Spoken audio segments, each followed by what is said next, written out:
You know, you should learn to forgive my son. Nag-usap na kami, and he understands. A strong case against us. And upon investigation, hindi ka agad nadala sa ospital sa utos ni Nick. Pumunta kami dito ni Inay, hindi lang para bumisita kay Aling Nati. Papayag ka ba magpakasal sa akin? Hindi ko alam kung paano ako makakalabas na dito ulit. All you need is someone to take you out of this mess. Merong nagbayad ng mas mahal para sa isang gabi. Hello, Daryl. Ako bumili sa'yo.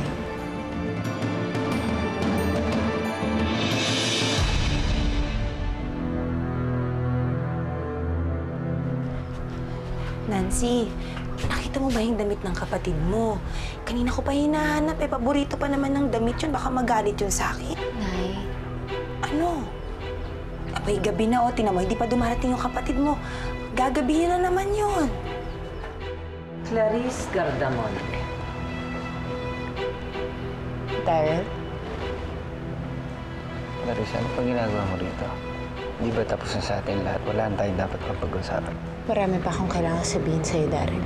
Alam mo, nag-waste ka lang ng time dahil una, wala akong panahon para makinig sa mga sasabihin mo. At sa tingin mo ba, maniniwala ako sa mga sasabihin mo yan?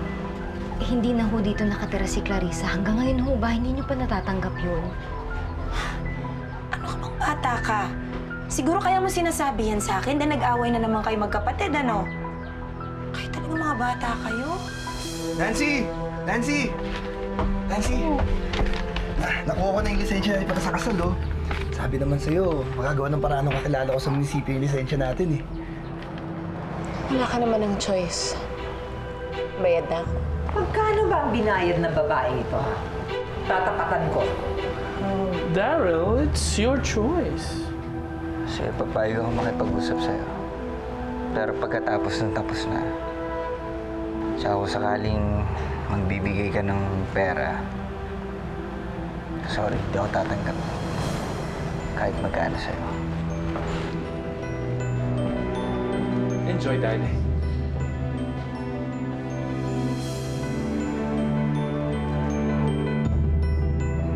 Nancy! Nancy, narinig ko ba ako? Oo.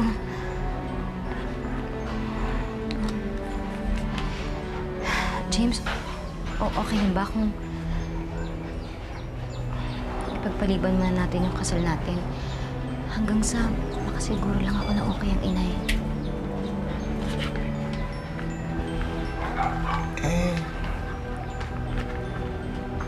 Sige. Oo, okay lang. Oo nga pala. Mauna na ako, eh. Natusan pa ako ni Inay, eh. Bukas na tayo mag-usap. Mauna na ako. James, Huwag mo sana masamain yung ginawa ko. Alam ko kasi ito lang yung paraan para makapag-usap tayo. At alam ko, Daryl, alam kong ikaw lang makakaintindi sa akin. Kung marami ka pa sasabihin, sabihin mo na. Sayang yung oras mo. Naaalala mo ba yung sinasabi mong lalaki na bumili ng kotse ko tsaka ng kondo? Ang totoo kasi nun, nirape ako ni Nick. Ano? Nancy. Nancy, bakit mo naman pinagpapaliban yung kasal ninyo ni James?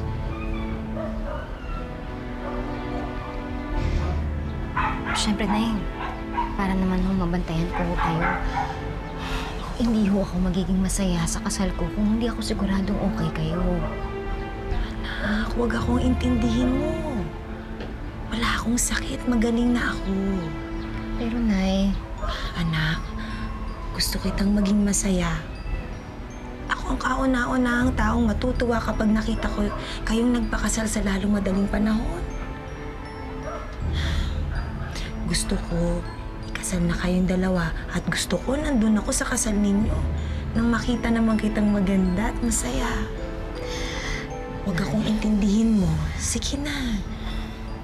Eh naman, syempre naman nandun kayo sa kasal ko. Pwede ba namang hindi? So ano pang iniintay mo? Ano yung sinabi mo? Sabi ko, nirip ako ni Nick. Anong ginawa mo? Ba't hinayaan mong ginawa niya sa'yo yun? Ba't di ka lumaban? Hindi ako makalaban, Daryl. Bakit hindi po pwedeng lumaban? Ba't pinagawa mo yun sa kanya? May alas si Nick sa akin. Sinasabi niya na may kinalaman ako sa pagkamatay ni Therese. Anong koneksyon ni Therese doon sa ginawa niya sa'yo? May ebidensya siya laban sa akin. Isang kutsilyo, Daryl. Kutsilyo na gagamitin dapat ni Therese para patayin ako. Hindi mo ba naiintindihan yun, Daryl? May fingerprints ko yung kutsilyo na yun. May fingerprints ko. Kapag nalaman ng mga Gardamonte, itatakwil nila ako, Daryl. Itatakwil ako ng mga Gardamonte. Can't you see it? Can't you understand?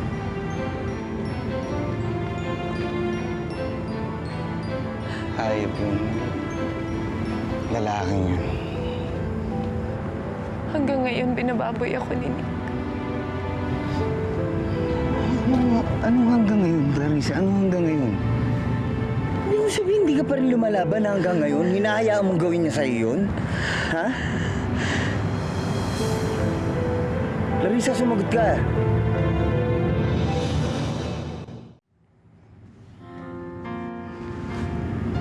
I'm sorry.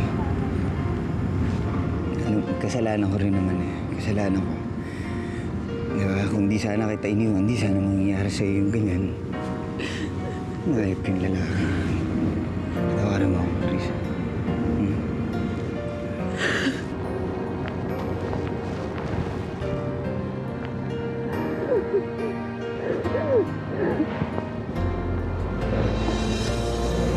Clarissa, makinig ka. Lahat gagawin ko para maikandi kita, para matigil yung kahayop ang ginagawa sa inyong lalaking. Wag, Daryl. Mapapahama ka lang. Ayoko. Huwag mo ako isipin, huwag mo ako isipin, Clarissa, dahil lahat gagawin ko para sa'yo.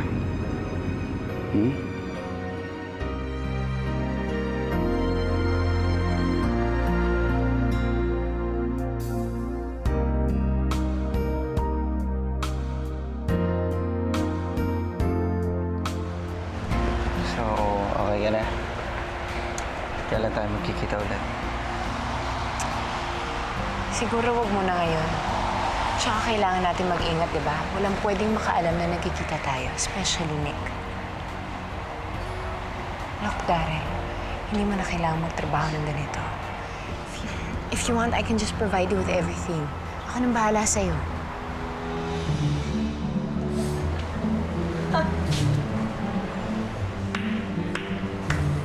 What a lovely sight. Clarissa Gardamonte, the most successful social climber, nai-involve sa isang lalaking bayaran. Alam kaya ng adoptive parents niya kung saan niya ginagamit ang pera? Maurice, magandang article yan. I'm sorry, Lucia. I don't write cheap gossips. Whatever. Don't you think this makes an even more interesting story? Lucia Recto, asawa ng isa sa pinakamakapangyarihang tao sa banking industry. Kailangan pang bumili ng makakasama sa mga parties. Tell me, Lucia, alam ba ng asawa mo kung saan mo ginagastos ang perang ibinibigay niya sa'yo? Oh, by the way, hindi ko binayaran si Daryl. Hindi na kailangan. Daryl, I have to go.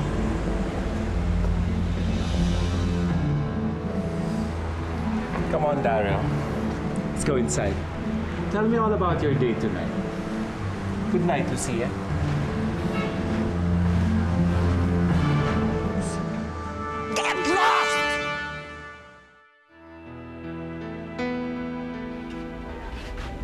Nay, bakit ho kayo nandyan? Sino ho ba ang hinihintay ninyo? Si Clarissa.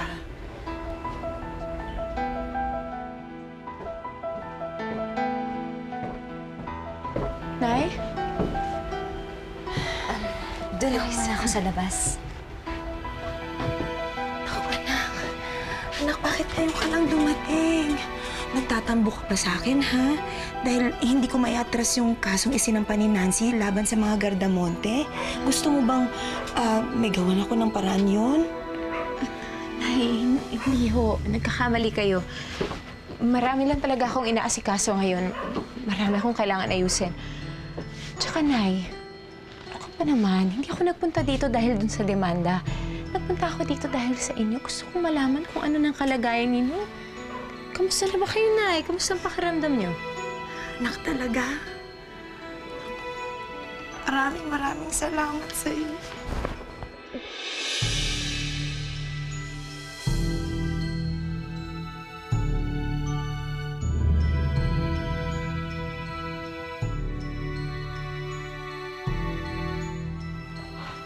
Oh, Jerome, ngayon na pala alis mo. Halika, hatid na kita sa airport. Mom, I want to respect you, okay? But I'm not leaving this country. But I'm definitely leaving this house. Wow. Why would I want to stay with somebody like you? Huh? You sacrificed our family dahil sa init ang katawan mo.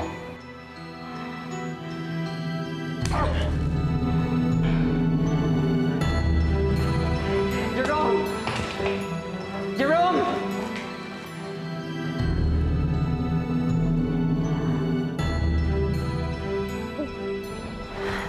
Aray, Oh, bakit? Ha? Nay, wala ho, Nay. Ano yan? Patingin? Po, Nay, Ano yan? Clarissa, sinasaktan ka ba ng mga Gardamonte? Buti lang pumayag ka magpakasal sa akin kaagad-agad. Kasi gustong-gusto ko na magsimula ng bagong buhay at ng pamilya kasama ka. Ay, alam mo, sana talaga kapag nakasal na tayo, gumaan naman yung loob ko. Ito kasing pamilya namin eh. Puro na lang problema, parang walang katapusang problema na lang. Alam mo, natatakot nga ako eh.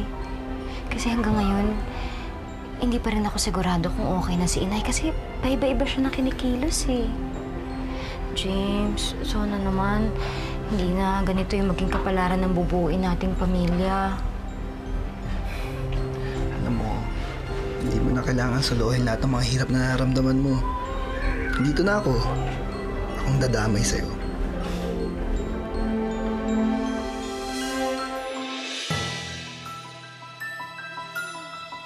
Pick up, Daryl!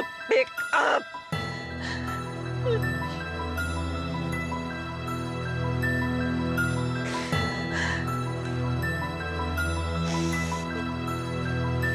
Pagkulang yan!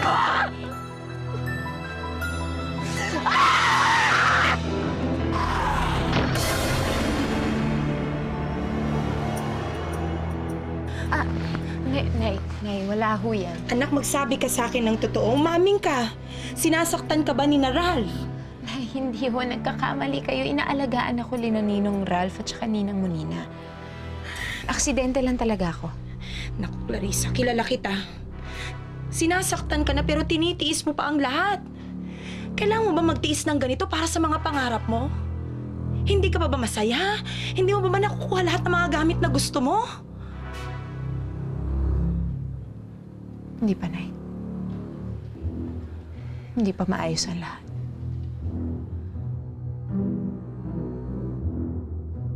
Darating din ang araw. Wala na mananakit sa akin. Daryl! Tumayo ka dyan! Tumawag sa akin si Lucia. Na-aksidente daw siya. Halika na, puntahan natin ang pobre. Hindi ka ba tatayo dyan? Magkaroon ka naman ng utang na loob kay Lucia.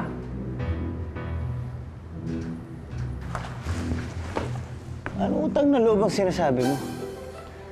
Una-una, sabi niya sa akin, di ba, escort boy ako. O di normal lang, nabayaran niya yung serbisyong ginagawa ko sa kanya. Ano sinasabi may utang na loob ako sa kanya?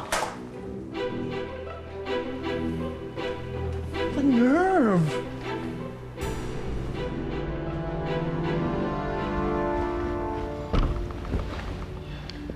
Ma! Oh, anak. Gising ka pa? Oo, hinihintay kita, anak. Oh, galing ka ba kina Maring Nati? Kamusta na nga pala siya? Okay naman po si Inay. Inaalagaan naman siya ni ate. Okay, that's good to hear. Oh, kung may kailangan nga pala si Nati, do not be afraid to tell me, okay? Okay. Clarice, baka naman you can spend a little more time with me. Buti pa nga no, nung inaanak pa lang kita, di ba? Parang mas madalas pa tayo magsama noon. Ma, I'm so sorry. Hayaan mo, I promise you that this weekend I'll spend time with you. Okay, babawi ako. Okay, that's great.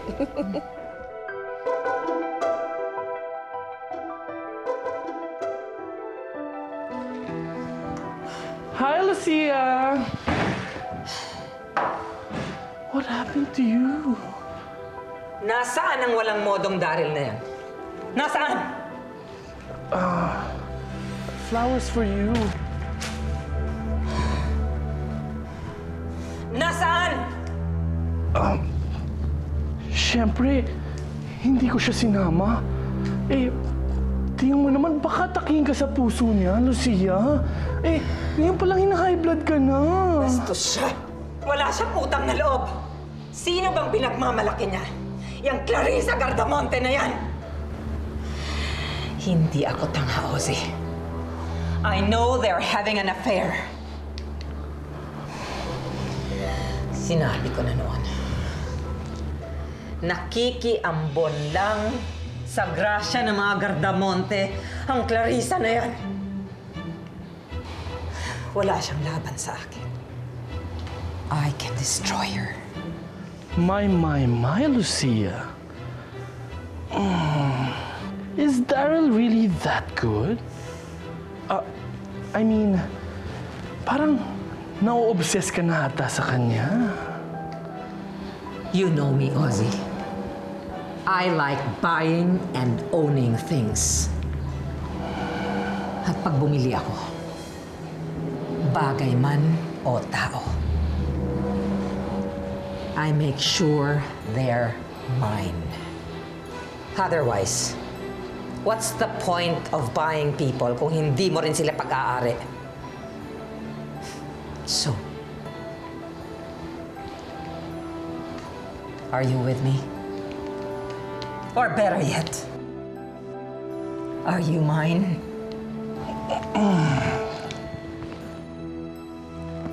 Of course, Lucia. I'm all yours.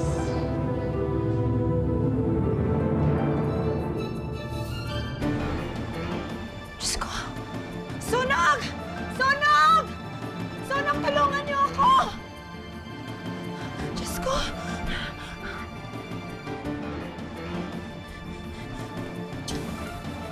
Ay! Sunog! Tulungan niyo ako! Mga kapitbahay, tulungan niyo ako! Nancy! Nancy! Nancy, tulungan niyo ako! Sunog! Nay! Bakit? Diyos ko! Diyos ko! Ay! Tingnan mo! Dali, dali!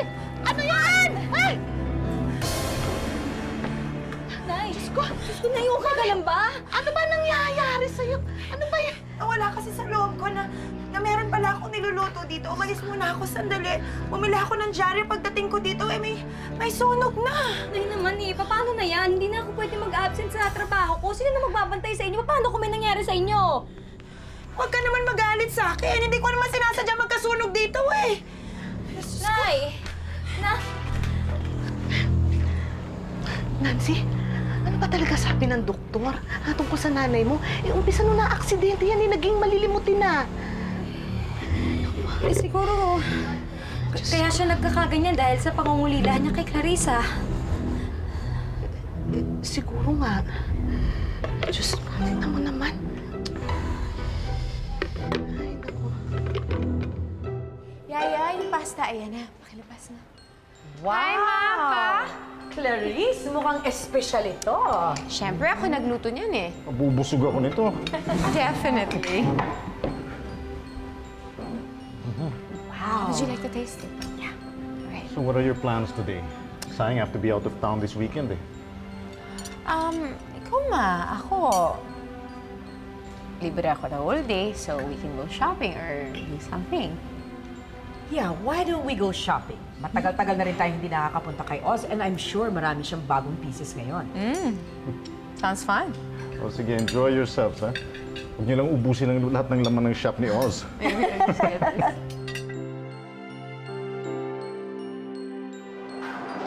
Alam mo, Nancy, parang mas gusto ko yata yung simple lang.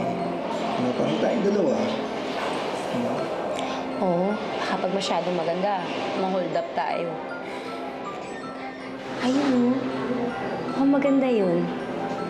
Kaya lang, mukhang mahal eh. Parang di ata bagay sa akin. Bakit naman? Siyempre, pag mahal ang singsing mo, kailangan mahal din yung damit mo. Tapos kailangan maganda ka rin magdala. Oo nga, parang si Clarissa, di ba? Oo nga, mukhang pang sosyal nga yun.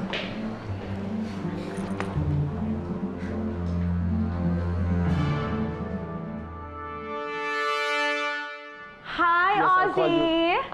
Oh my God, Monina, is that you? Of course!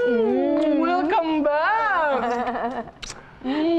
Akala ko naman nagtampo ka na sa mga creations ko. Naku, pwede ba naman yun? Eh, ang gaganda ng mga gawa mo. Show me your latest dali. Monina, darling. Hi! So nice to see you. Oh my Clarice. gosh! Clarice, look at his clothes. Ang gaganda. Hindi ba? Look, bagay sa'yo to, oh. Look. I-fit mo. Wow! Gorgeous. Oh, beautiful on you. Nice. You like There are a lot. Come on, let's look here. Lucia, we're busy. We have clients. So, Lucia, yung mga clothes na pinagawa mo, dadali ko na lang sa inyo when it's done. hi, Monina. Is that you? Oh my God, what happened to your face? Oh, a little accident, but I'll survive. Monina, wow, I haven't seen you in ages. Oh, and before anything, I'd like to introduce to you my daughter. This is Clarice Gardamonte. Yes, we've met.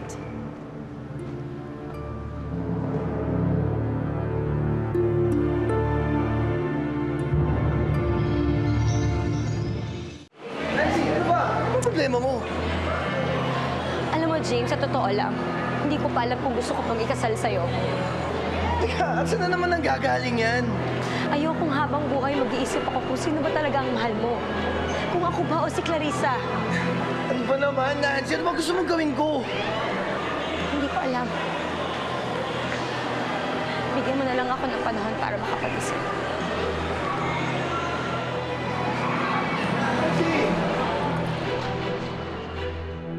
Oh, really? Eh, sino nagpakilala sa inyo? It must have been Ralph. No, it wasn't Ralph. Ang nag-introduce sa amin, si Daryl Revilla. Just the other day. Oh, Monina, you know what? You have such a good heart. Imagine, napatawad mo pa yung Daryl na yon after what he did with your real daughter. Kalag na kalag kasi yun eh. And it looks like your adopted daughter over here is having an affair with that guy. Is this true, Clarice? Yes, it is. Nakita ko sila. Ma, listen, I can explain. Monina. Bye, Monina. Bye, Clarice. Si Lucia Recto pa ang kinalaban niya. Ako, James, sige na. Umuwi ka na. Ako nakakausap sa kanya. Sige ho. Pagpasensyahan mo na ang anak ko, ha? Sige na. Sige po.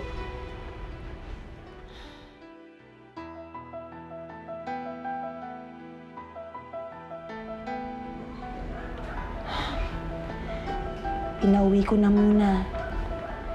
Nancy, ano ba nangyayari sa inyo? Ha?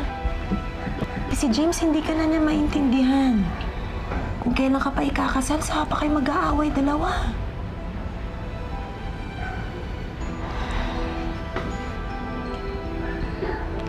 Ayoko lang ho kasing maging pangalawa kay Clarissa na eh. Lagi na lang ho kasing ganun. Reyna ka talaga nakamalditahan, Lucia. Turo mo naman sa akin paano mga yan. Ang problema kasi sa Clarissa Gardamonte na yan, puro siya salita. Salita siya ng salita. Hindi naman siya gumagalaw.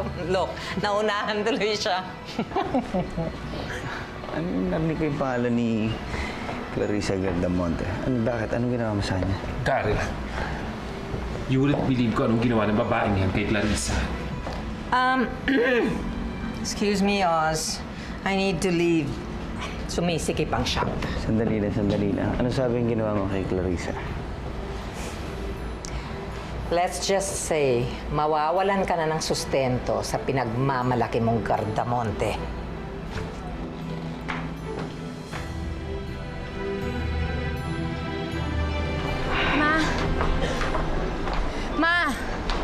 Ma, please let me explain.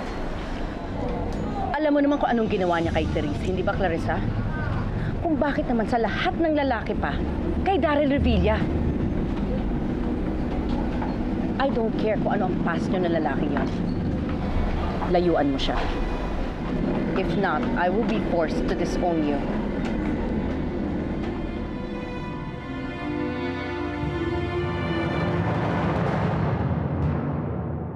Magmula na naging Gardamonte na siya, she has become prey sa mga taong manloloko, lalo na yung Daryl Revilla na yan.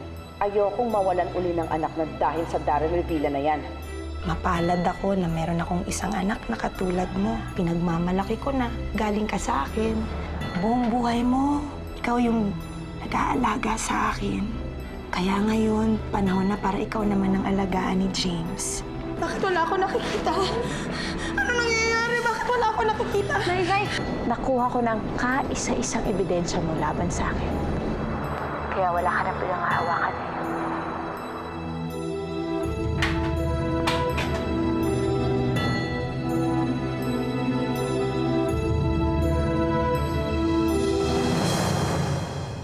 Kaya kong abutin ang langit, gagawin ko ang lahat hanggang sa makamit ang pag-ibig mong pinakamimithi. Huwag mo nang iwan ang puso kong sawi. Kaya kong abutin ang